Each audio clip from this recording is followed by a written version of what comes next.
Let's talk about 3 obstacles that prevent you from quitting smoking.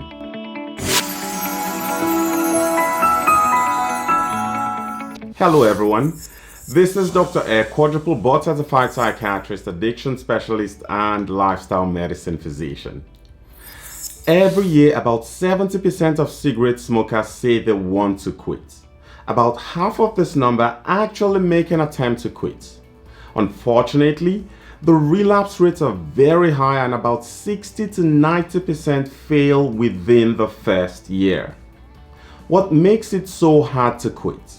What are the obstacles that come in your way when you try to stop smoking? To help you understand this more, let us talk a little bit about what happens when you smoke a cigarette. When you inhale cigarette smoke, it goes into your lungs.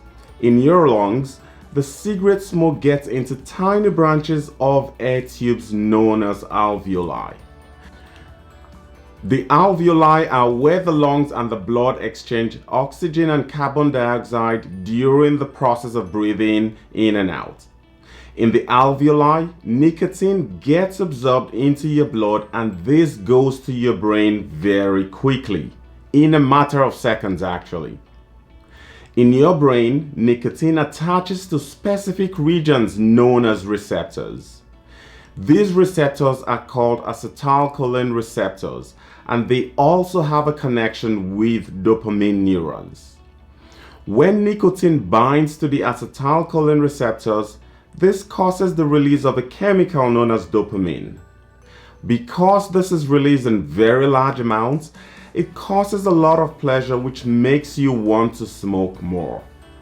Over time, what happens is that your brain begins to produce more acetylcholine receptors, more than you should actually have. Also, there is another process known as downregulation of the acetylcholine receptors. This causes you to need more nicotine to produce the same effects, a condition known as tolerance. It is this entire process that leads to one of your obstacles to quitting smoking: cravings and withdrawals. Cravings describe the overpowering desire to smoke. Many people describe the first 2 weeks as the hardest. In general, cravings tend to decrease in strength and frequency over time.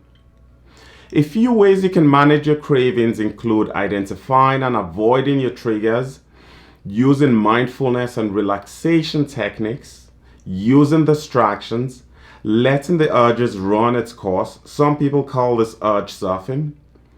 Joining a support group, keeping yourself busy, starting a new hobby are also very helpful.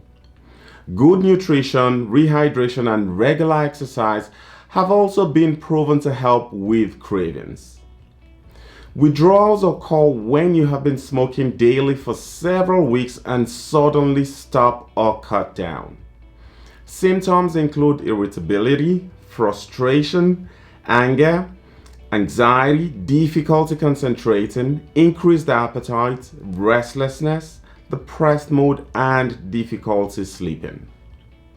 The second obstacle for some people is weight gain. Some smokers gain a little weight after they quit smoking. This is usually about 5 to 10 pounds in the first few months on average. One reason for this is that smoking increases your body metabolism, and some studies have shown that someone who smokes a pack of cigarettes a day can burn up to 200 calories a day. What this means is that your metabolism temporarily slows down after you stop smoking. Weight gain as a result of this often reverses itself after about 6 months because your metabolism returns to normal afterwards. Nicotine also works as an appetite suppressant, which means you may eat less when you smoke. After quitting, you may begin to feel more hungry and eat more as a result. When you stop smoking, you may experience cravings, and the next replacement for a lot of people is food. Note though that many people are able to avoid weight gain by eating a healthier diet. Consider stocking up on healthy snack options. Don't tempt yourself. If you continually have bags of chips, cakes, and cookies in front of you, you'll likely eat them. Replace candy, cookies, and potato chips with carrots, celery, fruits, and nuts. Replace sodas and flavored drinks with water. Consider eating smaller portions to where you feel satisfied, not full or stuffed. Using a smaller plate to eat can help with portion control. When eating out, limit yourself to low-calorie choices. Drink a glass of water before each meal to help limit how much you consume. Avoid fast food as these are mostly unhealthy and calorie-dense. Also, avoid drinks and food that remind you of smoking. You also want to be mindful when you eat. Eat slowly and focus on eating. Do not walk, watch TV, or engage in a phone conversation when you eat. You will likely overeat when you're multitasking. Also, avoid eating when driving.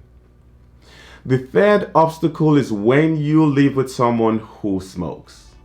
This might be a spouse, partner, friend, sibling, or other family members. This can be a very hard one, especially because there is no one single solution for everybody. Tackling this will depend on your specific situation and what will work for you.